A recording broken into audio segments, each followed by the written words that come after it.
पिछड़ों का हक या वोट बैंक की राजनीति, यूपी के आरक्षण पर छिड़ गई बड़ी बहस। अखिलेश के पीडीए पर संजय निषाद का हमला, पिछड़ों की थाली से हिस्सा कौन छीन रहा है। 2027 से पहले यूपी के आरक्षण का विस्फोट, धर्म बनाम पिछड़ा, आखिर किसके साथ होगा वोट। दर्शकों, उत्तर प्रदेश देश की सबसे बड़ी राजनीतिक प्रयोगशाला है, जहां सिर्फ चुनाव नहीं होते बल्कि जाति, धर्म, आरक्षण, सत्ता का पूरा गणित लिखा जाता है। और इस वक्त यूपी की सियासी तापमान लगातार बढ़ता जा रहा है। 2027 विधानसभा चुनाव अभी दूर है, लेकिन राजनीतिक दलों ने अपनी प्रतिक्रिया, अपनी विषाद बिछाना शुरू कर दी है। कहीं गठबंधन बन रहे हैं तो कहीं टिकटों की लामबंदिंग चल रही है, तो कहीं जाति, जनगणना और आरक्षण को लेकर नई बहस छिड़ चुकी है। लेकिन इसी बीच एक ऐसा मुद्दा सामने आया जिसने पूरे उत्तर प्रदेश की राजनीति को फिर से दो हिस्सों में बांट दिया है। मुद्दा मुस्लिम आरक्षण का। इसी मुद्दे पर अब समाजवादी पार्टी और भाजपा आमने सामने दिखाई दे रही है। हालांकि सपा मुखिया अखिलेश यादव ने लखनऊ में प्रेस कॉन्फ्रेंस करते हुए भाजपा सरकार पर बड़ा हमला बोला। उन्होंने आरोप लगाया कि सरकार ने पिछड़े दलितों और आदिवासियों के आरक्षण के साथ खिलवाड़ किया है।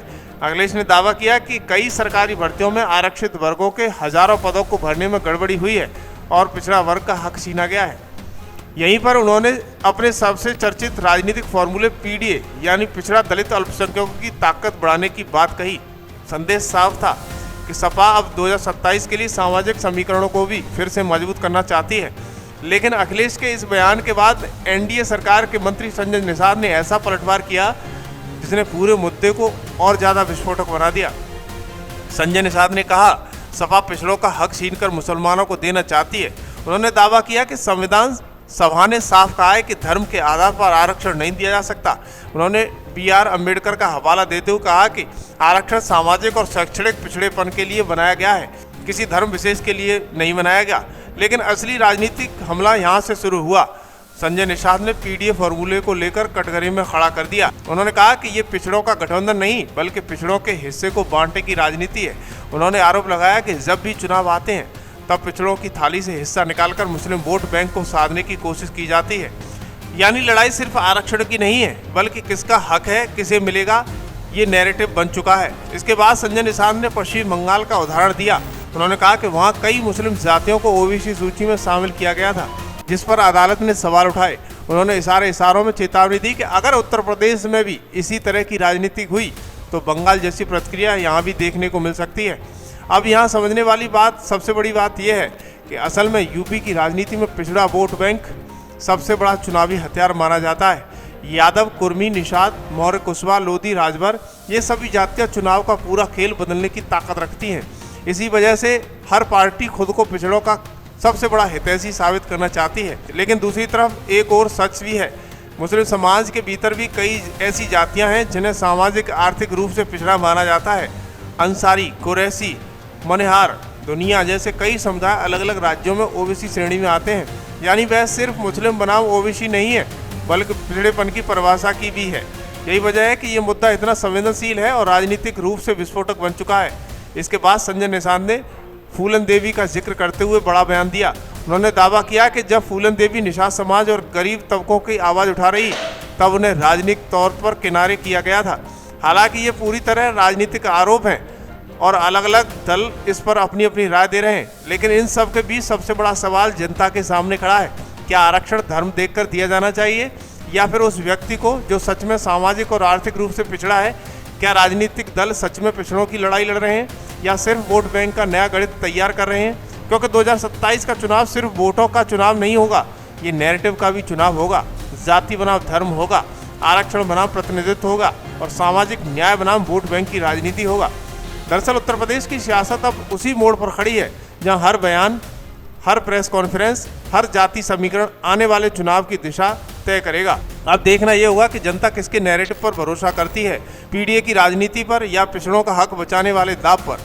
आपकी इस मुद्दे पर क्या राय है, कमेंट में जरूर बताइए। देश दुनिया की सबसे बड़ी राजनीतिक खबरों को देखने के लिए जुड़े रहिए खबर एक्सपर्ट से। कि आज समाजवादी पार्टी के प्रेस कॉन्फ्रेंस है, जो उनका वक्तव्य है समाजवादी पार्टी की तरफ से, वो एक तरीके से पीडीए का पोल खोल दिया है। पीडीए का मतलब पिछड़ों के अधिकारों पर एक तरीके से डाका डालने का है। आज के दिन में पिछड़ों के जो हक हैं, जिसको संविधान में जब संविधान सभा की बैठक हुई और जब संविधान सभा में आरक्षण की बात आई, उस समय धर्म के आधार पर इसको देना मना कर दिया था, क्योंकि धर्म में जो भारतीय धर्म है, भारतीय सभ्यता है, भारत के ऊपर मुगलों ने आक्रमण किया, भारत के ऊपर अंग्रेजों ने आक्रमण किया, तो मुगलों के द्वारा लाए गए धर्म के आधार पर उन्हें आरक्षण नहीं दिया जा सकता।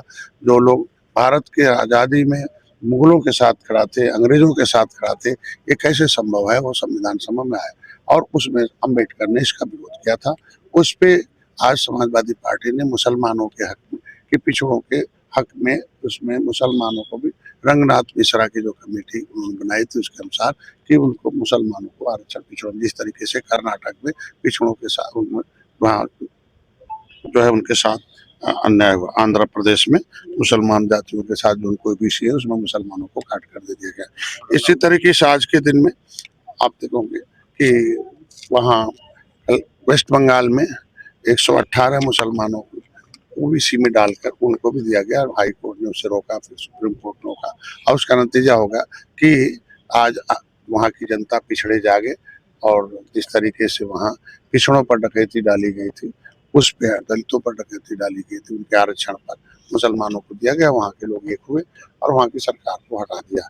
उसी तरीके से आज कहा जा सकता है कि यहाँ जो इंडिया गठबंधन का जो तुष्टीकरण नीति है कि मुसलमानों की आवाज़ तो उठाते हैं, लेकिन देश को आज़ाद कराने वाली जातियाँ जो पिछड़ी हैं, बिछड़ी हैं, उखड़ी हैं, उजड़ी हैं, इनकी आवाज़ क्यों नहीं उठाते। सच्चर आज के दिन में जो है criminal tribes act inquiry committee अंथा समन्वयकार कहता है कि जो जातियाँ देश को आज़ाद कराई हैं, सड़क पर हैं, रोड पर हैं, पाइपलाइन में हैं, जिसको अंग्रेजों ने कानून बनाकर उजाड़ा है, उनको 74 प्रकार की व्यवस्था देने की बात की, उनके लोगों को और शिक्षा में आरक्षण दिया था,